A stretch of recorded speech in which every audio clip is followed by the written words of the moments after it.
The storm never ends, and neither does justice.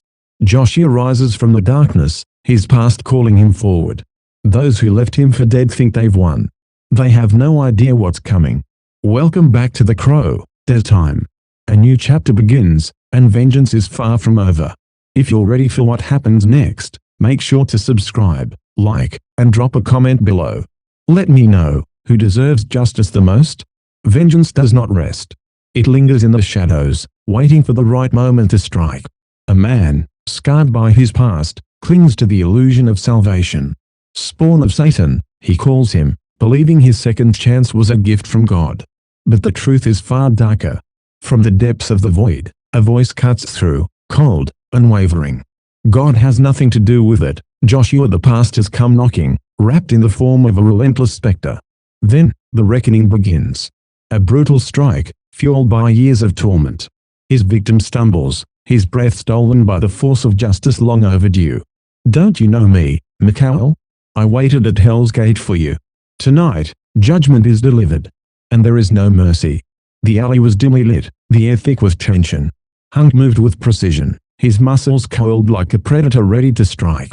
His opponent barely had time to react before he was slammed against the wall with brutal force. A low grunt escaped the man's lips as his body tensed from the impact. From the sidelines, a man with a bandana smirked, watching the fight unfold. "Attaboy, Hunk," he called out, his voice laced with approval. Hunk didn't hesitate.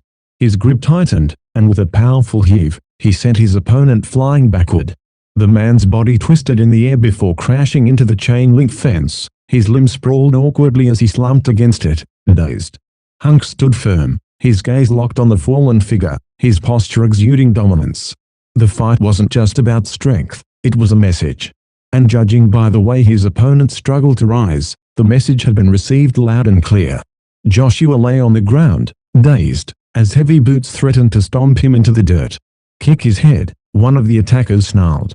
Another, smirking in the dim alley light, mocked. Shoulders stayed on the reservation, the laughter echoed between the brick walls, a cruel chorus to his pain. A young woman, Rosin, pushed forward, desperation in her voice. "PB, stop it. Stop it," but her pleas were met with a scoff. "You're a real pain in the ass, Rosin.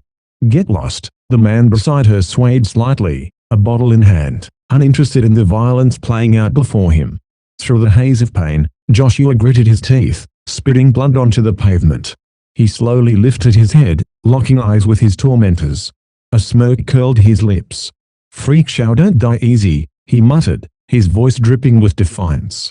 Above, a raven cut through the stormy sky, its dark wings spread wide as it soared past the broken fence.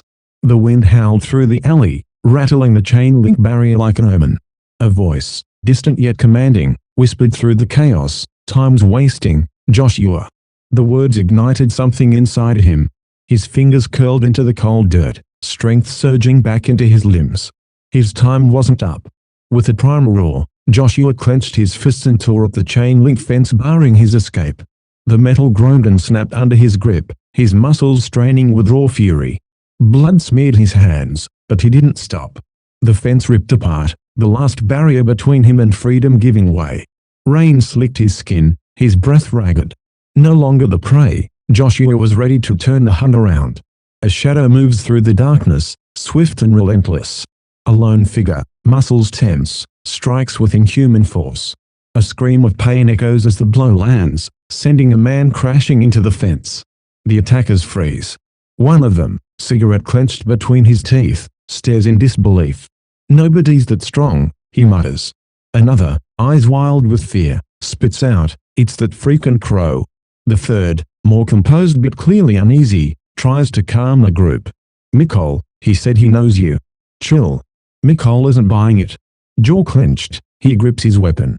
Then he knows what he's gonna get. Their confidence wavers, but they stand their ground. The night isn't over yet. The story isn't over yet. The next part of The Crow, Dead Time, is coming soon, so stay tuned. In the meantime, don't forget to subscribe and turn on notifications so you don't miss it. Drop a like if you enjoyed this, and let me know in the comments what you think so far. Thanks for watching, and I'll see you in the next one.